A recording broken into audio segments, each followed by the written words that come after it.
अहिल्यादेवी होळकरांचं चरित्र कार्य संपूर्ण महाराष्ट्र समाजापर्यंत जाणं ही आज काळाची गरज आहे. परंतु गंमत अशी होते की या भारतामध्ये जाती व्यवस्थेनं केवळ माणसांची विभागणी केली नाही, तर माणसांच्या प्रश्नांची देखील विभागणी केली. एवढंच नव्हे तर या जाती व्यवस्थेनं इतिहास नावाच्या शास्त्राची देखील विभागणी केली. हे जगाच्या पाठीवर कुठल्याही देशामध्ये घडत नाही, केवळ भारतामध्ये घडतं. म्हणून अहिल्यादेवी होळकरांची जयंती साजरी करण्याची जणू काही जबाबदारी ही धनगर जमातीवर येऊन पडते. म्हणजे त्या महापुरुषानं जणू काही त्या जातीसाठी काम केलेलं आहे, अशा पद्धतीची उद्घोषणा कुठेतरी फुले शाहू आंबेडकरांचं नाव घेणाऱ्या महाराष्ट्रामध्ये अंतस्थ स्वरूपामध्ये झाली की काय, असा माझ्या सारख्या कार्यकर्त्याला प्रश्न पडावा अशी परिस्थिती आहे. खरं तर या महाराष्ट्राला छत्रपती शिवाजी महाराजांचा इतिहास देखील व्यवस्थित माहीत नाही असं मी वारंवार म्हणतो. शिवाजीच्या आधीचा इतिहास महाराष्ट्राला माहीत नाही आणि शिवाजी महाराजांच्या नंतरचा इतिहास हा तर माहीतच नाही असं माझं मत आहे. त्यामुळं छत्रपती शिवाजी महाराजांनी जी स्वराज्याची संकल्पना या महाराष्ट्रामध्ये राबवली, त्या स्वराज्याच्या संकल्पनेला भारतभर विस्तारित करण्याचं काम मराठेशाहीमध्ये जर कोणी केलं असेल तर ते केवळ होळकरशाहीनं केलेलं आहे, हे आपण समजून घेतो. परंतु होळकर यांची जात माहीत झाल्यामुळं होळकरशाहीचा इतिहासच पुढे आणायचा नाही, याचं एक सांस्कृतिक धोरण इथल्या प्रस्थापित माणसांनी ठरवलं. त्यामुळं दादा, आपल्याला वाटतं राजकारण सभागृहातलं फार जबरदस्त असतं, पक्षाचं राजकारण फार जबरदस्त असतं. अजिबात नाही. मी तुम्हाला सांगतो की सगळ्यात भयंकर राजकारण हे सांस्कृतिक राजकारण असतं. आणि सांस्कृतिक क्षेत्रावर जे मक्तेदार म्हणून ताबा मिळवलेले लोक असतात ते हे ठरवत असतात की कुणाचा इतिहास हा उजेडात आणायचा आणि कुणाचा इतिहास अंधारामध्ये लुप्त करायचा, याची धोरणं त्यांनी ठरवलेली असतात. म्हणून बघा, अहिल्यादेवी जयंतीच्या वेळेला वेगवेगळ्या पक्षातले सगळे नेते येऊन बोलतात की अहिल्यादेवीने भारतभर कामं केली, अहिल्यादेवीने मंदिरं बांधली, घाट बांधली, अन्नछत्र बांधली, अहिल्याबाईंनी रस्त्याची कामं केली, अहिल्याबाईंनी एवढं सगळं भारतातल्या लोकांच्या सेवेसाठी केले. मी आता या जयंतीमध्ये दादा एक प्रश्न विचारतो या नेत्यांना.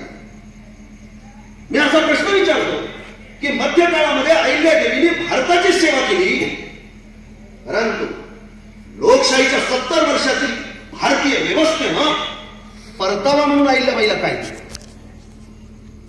काय दिलं परतावा म्हणून अहिल्यादेवीला? धनगराचं प्रमाणपत्र दिलं, त्याच्या पलीकडे काही दिलं. म्हणजे होळकरांचा इतिहास हा सबंध हिंदुस्थानचा गौरवशाली इतिहास आहे, हे आज देखील कोणी मान्य करत नाही. हे महाराष्ट्राचं दुर्दैव आहे. याचा परिणाम अहिल्यादेवीवर आणि होळकरशाहीवर होणार नाही, ते पर्व संपलेलं आहे. परिणाम व्हायचा इथे जिवंत असणाऱ्या माणसांच्या वरती. म्हणून मराठी माणसाला शिवशाही व्यवस्थितपणे माहीत होणं जितकं गरजेचं आहे, तितकंच गरजेचं या महाराष्ट्राचं अत्यंत महत्वाचं असं सोनेरी इतिहासातलं पान म्हणजे होळकरशाहीचं पान, ते देखील मराठी माणसाला माहीत होणं हे अत्यंत गरजेची गोष्ट आहे. परंतु तसं होताना दिसत नाही. म्हणून अहिल्यादेवींनी सगळं केलं, परंतु अहिल्यादेवीचे पुतळे तुम्हाला महाराष्ट्रामध्ये किती दिसतात? अहिल्यादेवींच्या नावानं, होळकरांच्या नावानं किती चौक तुम्हाला या महाराष्ट्रामध्ये दिसतात?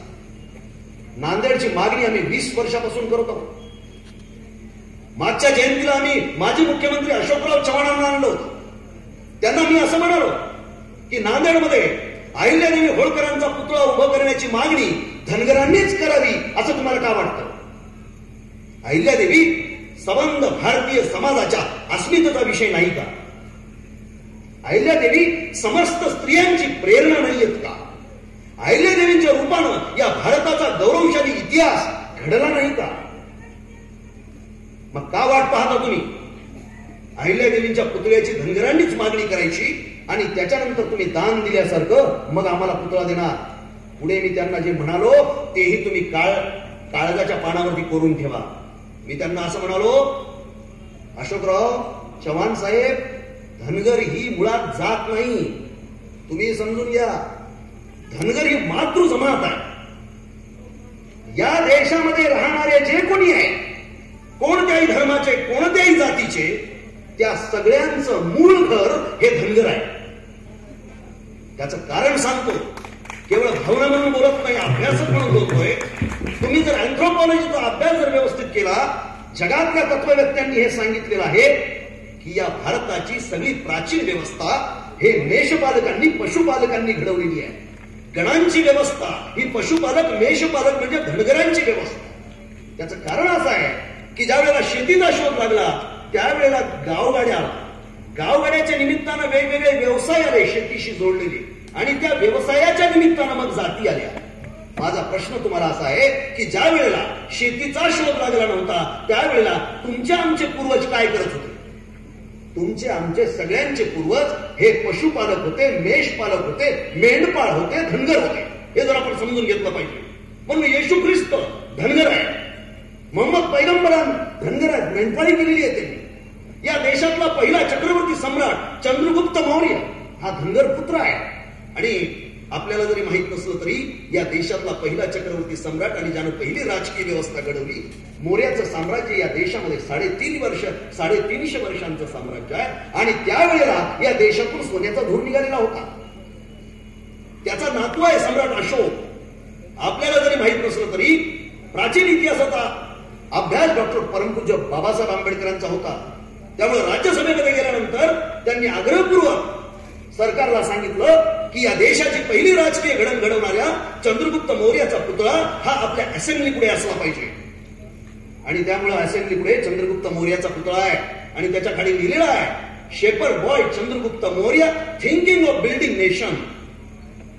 भारतीय देश घडवण्याची चिंता वाहणारा धनगर पुत्र चंद्रगुप्त मौर्य असं त्या पुतळ्याखाली लिहिलेलं आहे. अरे एवढंच नाही, टाळ्या वाजूच नका. माझं तर मत आहे, ऐकून टाळ्या वाजू, शेवटी वाजवायला तेवढ्यावरती हा विषय थांबत नाही. ती पार्लमेंटची जागाच मुळात होळकरांचा रायसोनीचा विभाग आहे. दुसऱ्या तुकोजी होळकरांना इंग्लिश गव्हर्नरनं विनंती केली की आम्हाला या देशाचं पार्लमेंट या ठिकाणी बांधायचंय आणि ती मध्यवर्ती जी पठाराची जागा आहे ती तुमची जागा आहे आणि तुम्ही आम्हाला द्या.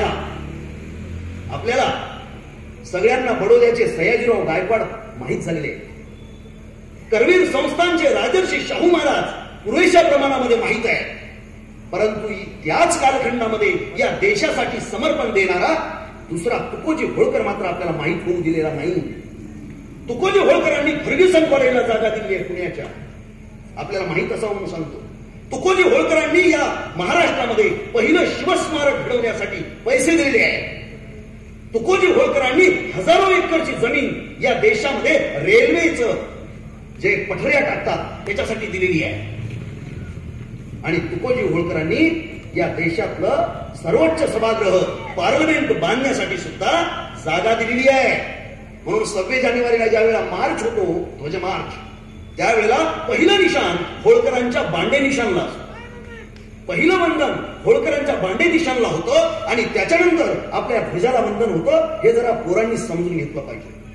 म्हणून इतिहास हा केवळ जातीची भावना प्रबळ करण्यासाठी वापरायचा नसतो बघून. त्यामुळे अहिल्याबाई होळकर आमच्या नव्हे, अहिल्याबाई होळकर या हिंदुस्थानच्या अस्मितेचा विषय आहे हे आपण बोलायला सुरुवात केली पाहिजे. आणि अहिल्याबाई होळकर समजून जर घ्यायचे असतील तर आधी सुभेदार मल्हारराव होळकर समजून घ्यावे. सुभेदार मल्हारराव होळकर समजले नाहीत तर अहिल्याबाईंचं चरित्र, कार्य आणि इतिहास आपल्याला कळत नाही. मल्हारराव होळकर कोण आहे? एक मेंढपाळाचा पोरगा आहे. हातातली मेंढपाळाची काठी घेऊन स्वतःच्या कर्तृत्वानं माळवा प्रांतातला सुभेदार होतो. मी मागच्या महिन्यामध्ये पुण्याच्या शनिवारवाड्यामध्ये बोलताना असं सांगितलं की आपल्या पोरांना हा तरी प्रश्न पडतो का की सुभेदार मल्हारराव होळकरांना माळव्याचीच सुभेदारी का दिली, दुसरे प्रांत का नव्हते? त्याचं कारण असं आहे शेळके साहेब की उत्तरेतून येणारं आक्रमण जे मध्य भारतामध्ये आढळतं त्याचं गेट आहे माळवा. सगळी आक्रमणं माळव्यातून येतात. त्यामुळं माळव्यामध्ये धुरंधर, ताकदबाज असा माणूस तिथं पाहिजे. म्हणून मल्हारराव होळकर आहेत तिथं. आणि मल्हारराव होळकर हे मराठेशाही मधले असे कर्तबगार सुभेदार आहेत की त्यांच्यासारखा धुरंधर योद्धा मल्हाररावांच्या आधी देखील, मल्हाररावांच्या काळात देखील आणि मल्हाररावांच्या नंतर देखील झालेला नाही.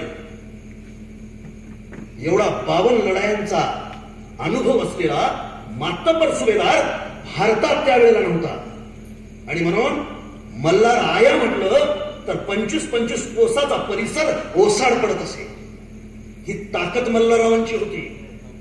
राजकारणाविषयी बरंच बोललं गेलं, त्याच्यावर मी भाष्य करणार नाही. परंतु इतिहासाचं आकलन ज्या वेळेला अर्धवट असतं त्यावेळेला वर्तमानकालीन प्रश्नांची दिशा चुकलेली असते. इतिहासाचं आकलन कुठल्याच राज्यकर्त्याला या महाराष्ट्रामध्ये मी पाहिलेलं नाही. यांची भाषणं ऐका, कोणाचं तरी ऐकता आणि पोपटपंची करता. काय इतिहासाबद्दल माहित नाही. आणि आम्हाला पण कुठं चांगले माणसं राजकारणात पाठवायला वाटत नाही. आम्हाला वाळू माफिया, रॉकेलचा डीलर, बिल्डर, खिशे कापू, गुंड, मवाली असेच लोक राजकारणात आले असतात. अभ्यास लोक नको असतात. म्हणून इतिहासाचं वाचन नाही, इतिहासाचं अवलोकन नाही, तुम्हाला आजच्या लोकशाही व्यवस्थेमध्ये राजकारणाची दिशाच कळू शकत नाही असं माझं मत आहे. एकच उदाहरण सांगतो, कारण वेळ आपल्याकडे नाहीये. एकच उदाहरण सांगतो. आपण सगळेजण जाणता की होळकरशाहीची स्थापना मल्हारराव होळकरांनी केली, हे तुम्हाला सगळ्यांना मान्य झालेलं विधान आहे. परंतु दुसरं विधान मात्र आपल्या कानापर्यंतच पोहोचवलं. मल्हारराव होळकरांनी केवळ होळकरशाहीची स्थापना केली नाही, तर मल्हारराव होळकरांनी शिंदेशाहीची आणि धारच्या पवारशाहीची देखील स्थापना केली. हे मात्र महाराष्ट्रात कुणीच तुम्हाला सांगत नाही. तुम्ही इतिहास जर व्यवस्थितपणे वाचला तर मी जे काही म्हणतोय ते खरं आहे की खोटं आहे हे तुम्हाला कळू शकतं. म्हणून मी जे बोलतोय त्याची देखील चिकित्सा करा की हा आलेला माणूस खरं बोलतोय का खोटं बोलतोय. ज्या वेळेला मल्हाररावांना सुभेदारकी मिळाली त्यावेळेला शनिवारवाड्यापुढे मल्हारराव आपल्या राहुटीमध्ये झोपले होते. आणि दुपारच्या वेळेला ग्वाल्हेरच्या शिंदे घराण्याचा संस्थापक राणोजी शिंदे हे येऊन उभे टाकले. मल्हाररावांनी पाहिलं कुणीतरी येऊन उभा टाकलेला आहे. मल्हाररावांनी डोळे उघडले, उठून बसले, पाहिलं राणोजी शिंदे आलेले आहेत. राणोजी शिंदेंना विचारलं कसं काय आले राणोजी. ते म्हणाले सुभेदाराला रामराम करण्यासाठी आलोय. मल्हाररावांनी थेट प्रश्न विचारला, राणोजी तुम्ही सुभेदार होता का? दादा आजच्या राजकारणासाठी किती पहा कसं मार्गदर्शन करते ही घटना. थेट प्रश्न विचारला राणोजी शिंदेंना की राणोजी तुम्ही सुभेदार होता का? राणोजीचं विधान आहे, होळकरांची कैफियत या पुस्तकामध्ये वाचू शकता.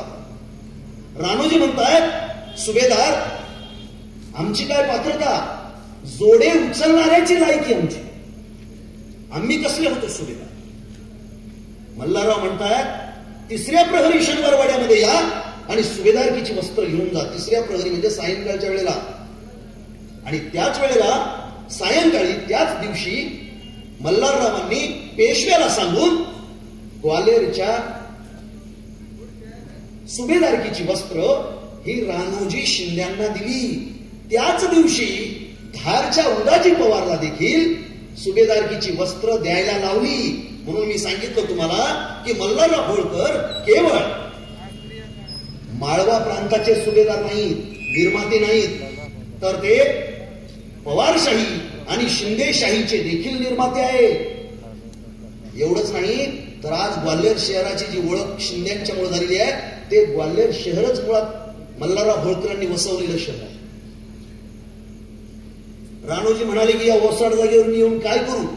मल्हाररावांचा दरारा उत्तर भारतामध्ये एवढा होता, प्रत्येक राज्यामध्ये, आणि असं एकही राजघराणं नव्हतं की त्या राजघराण्यामध्ये वेगवेगळ्या कारणांनी मल्हाररावांनी हस्तक्षेप केला नव्हता.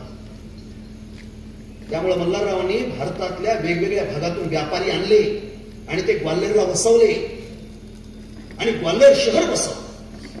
तुम्हाला पुढच्या एका घटनेचा उल्लेख करतो जे अहिल्यादेवीच्या संदर्भातला आहे. आपल्या सगळ्यांना 1761 पानिपतचं युद्ध माहिती आहे. या पानिपत मध्ये 1.25 लाख बांगड्या फुटल्या असं बखरीमध्ये लिहिलेलं आहे. 1.25 लाख याचा अर्थ त्या काळातल्या लोकसंख्येच्या प्रमाणामध्ये महाराष्ट्रातल्या प्रत्येक घरातून एक माणूस त्या पानिपतवर म्हणजे हरियाणामधल्या त्या पठार असलेल्या मैदानावरती शहीद झाला होता. त्याच्या पुढचं तुम्हाला काय माहित आहे? कुणी हात वर करून सांगा त्याच्यानंतर काय झालं. कारण इतिहासच आपल्याला माहित नाही, अर्धवट माहित आहे, ऐकीव माहित आहे. आणि तो माहीत पण करून दिला जात नाही. पानिपतच्या नरसंहारानंतर त्या ठिकाणी पोहोचले अहिल्यादेवी होळकर आणि अहिल्यादेवी होळकरांनी त्या ठिकाणी मोगल बादशहाला सांगितलं की प्रेतावरती अंतिम संस्कार करायला मी आलेली आहे. हे माझे गणगोत आहेत, माझे भाऊ आहेत. त्या प्रेताचं अंतिम संस्कार अहिल्यादेवींनी केली. एवढ्यावर थांबल्या नाही. ज्या बायका विधवा झालेल्या होत्या आणि पोटा पाण्याची ज्यांची सोय नव्हती अशा बायकांना जमिनीचं वाटप केलं. काही बायकांना म्हशी गाई घेऊन दिल्या, शेळ्या मेंढरा घेऊन दिली आणि त्यांचं पोट भरण्याची व्यवस्था केली. एवढंच नाही, त्यांची जी मुलं मोठी होती त्यांना सैन्यामध्ये घेतलं. लहान मुलांची लग्न लावण्यासाठी या भारतातला पहिला सामुदायिक विवाह सोहळा अहिल्यादेवी होळकरांनी सुरू केला. हा इतिहास आपण समजून घेण्याची गरज आहे. एवढ्यावर हे प्रकरण नाही थांबलं. महाजी शिंदेचं एक पत्र आहे दादा आपल्याला सापडलं होतं. महाजी शिंदे यांनी 1767 मध्ये एक पत्र लिहिलेलं आहे अहिल्याबाईला उद्देशून. ते म्हणतात की महाराणी, 1761च्या पानिपतच्या युद्धानंतर मी आर्थिक संकटात सापडलेलो आहे. माझ्यावरती आज घडीला 25,000चं मोठं कर्ज आहे आणि मला तुमची मदत पाहिजे. अहिल्यादेवीने क्षणाचाही विलंब न करता 30 लाखाची मदत महाजी शिंद्यांनी केलेली आहे. हा इतिहासच माहित नसल्या कारणामुळं आपल्याला आजच्या वर्तमान व्यवस्थेच्या संदर्भात राग येत नाही. आज पवार घराण्याचा माणूस पार्लमेंटमध्ये जाऊन बसला. शिंदे घराण्याच्या परंपरेतला एक माणूस नेहमी पार्लमेंटमध्ये असतो. आपल्याला राग याचा आला पाहिजे की ज्या होळकरांनी दोन्ही घराणी उभी केली त्या होळकरशाहीतला कोणता माणूस आज पार्लमेंटमध्ये आहे? कुणीच नाही. कुणीच नाही. म्हणजे ज्या मराठी माणसानं उत्तर भारतामध्ये मराठेशाहीचं छाताड बुलंद केलं. अरे राजा बडेचं गाणं आहे, तुम्ही सगळे ऐकता, हे लेकरं ऐकता. गरजा महाराष्ट्र माझा, जय जय महाराष्ट्र माझा. आणि त्याच्यामध्ये एक ओळ येते, दिल्लीचेही तख्त राखितो महाराष्ट्र माझा. काय आहे याचा अर्थ? इकडून ऐकतो इकडून सोडून देतो आम्ही. कोण राखत होता दिल्लीचे तख्त? दिल्लीचे तख्त राखत होते मल्हारराव होळकर. कारण मल्हारराव होळकरांनी 2 वेळेला दिल्ली जिंकलेली आहे. मीना बाजार जाळलेला आहे.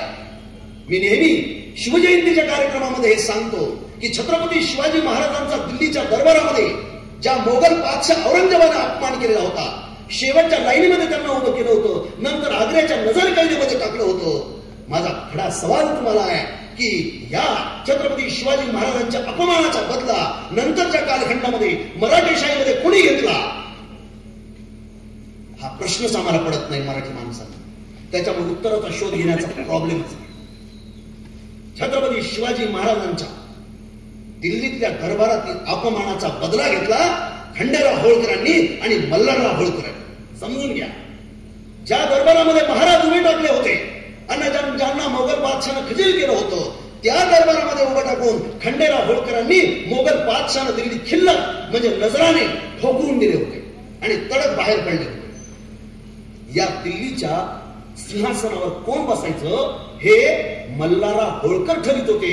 इतके उत्तर हिंदुस्थानमध्ये मल्हाररावांची जरब होती. आणि म्हणून छत्रपती शिवाजी महाराजांचं स्वराज्याचे स्वप्न होतं ते केवळ भारतापुरतं नाही तर भारताच्या बाहेर अटकपर्यंत म्हणजे अफगाणिस्तान पर्यंत विस्तारित करण्याचं आणि मराठेशाहीचा भगवा झेंडा डोराने फडकवण्याचं काम इतिहासामध्ये मल्हारराव होळकरांनी केलेलं आहे. या मल्हारराव होळकरांची सून आहे अहिल्यादेवी. म्हणून आज जरी आपल्याला वाटत असलं की अहिल्याबाईची मूर्ती कशी पाहिजे, प्रतिमा कशी पाहिजे, हातामध्ये तलवार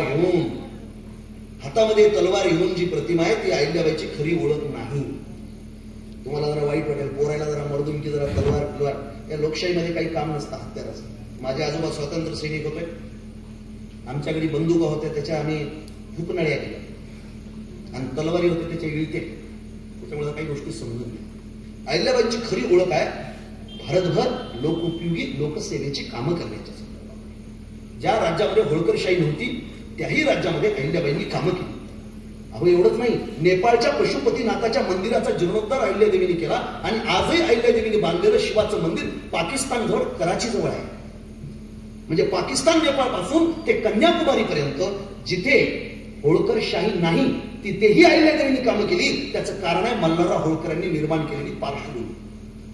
म्हणून अहिल्याबाईंची पत्र जे सापडतात त्याच्यामध्ये अहिल्याबाई स्वतःला कधी महाराणी म्हणत नाही. अहिल्याबाई म्हणतात मी सुभेदाराची सून आहे. कारण महाराणी म्हणण्यामध्ये जेवढा प्रभाव नाही त्याच्यापेक्षा जास्त सुभेदाराची सून म्हणण्यामध्ये आहे हे अहिल्याबाईंना माहित होतं. म्हणून असा कोणता सासरा आहे की आपल्या विधव्या सुनेला जो सिंहासनावर बसवतो आहे. इतिहासात, जगाच्या इतिहासात कुठे एक विधवा 28 वर्षाची राजवट करते आणि नुसती राजवट करत नाही, मध्य काळातलं भारतातलं इंजिनिअरिंग घडवते, मध्य काळातलं भारतातलं जलव्यवस्थापन घडवते, मध्य काळामधलं भारताचं अर्थशास्त्र डेव्हलप करते. अहिल्याबाईंनी या देशातला पहिला राजमार्ग काशी ते बंगाल पर्यंत टाकला, व्यापार उदीम वाढावा म्हणून. तर बंधूंनो, मल्हारराव होळकर माहीत झाले की मग अहिल्यादेवी होळकरांचं मोठेपण आपल्याला कळतं. आणि अहिल्यादेवी होळकरांनी जी लोकोपयोगी कामं केली ती लोकोपयोगी कामं आजच्या हायटेक सरकारला जमत नाहीत. म्हणून आपण जयंती साजरी करतो आहोत. कारण लोकशाही व्यवस्थेमध्ये राजांची आठवण करण्याचा तसा काही पॉईंट नसतो. कारण राजेशाही आणि लोकशाही परस्पर विरोधी व्यवस्था असते. म्हणून 5,500 जणू काही छोटे मोठे राजे राजवाडे जातात, परंतु सगळ्यांच्या आठवणी आपल्याला येत नाहीत. मोजक्या 4-5 राजांच्या आठवणी आपण करतो. त्याचं कारण असं आहे की राजेशाहीमध्ये, मध्य काळामध्ये या लोकांनी लोकशाही व्यवस्था राबवली म्हणून त्यांची आपल्याला आठवण होते.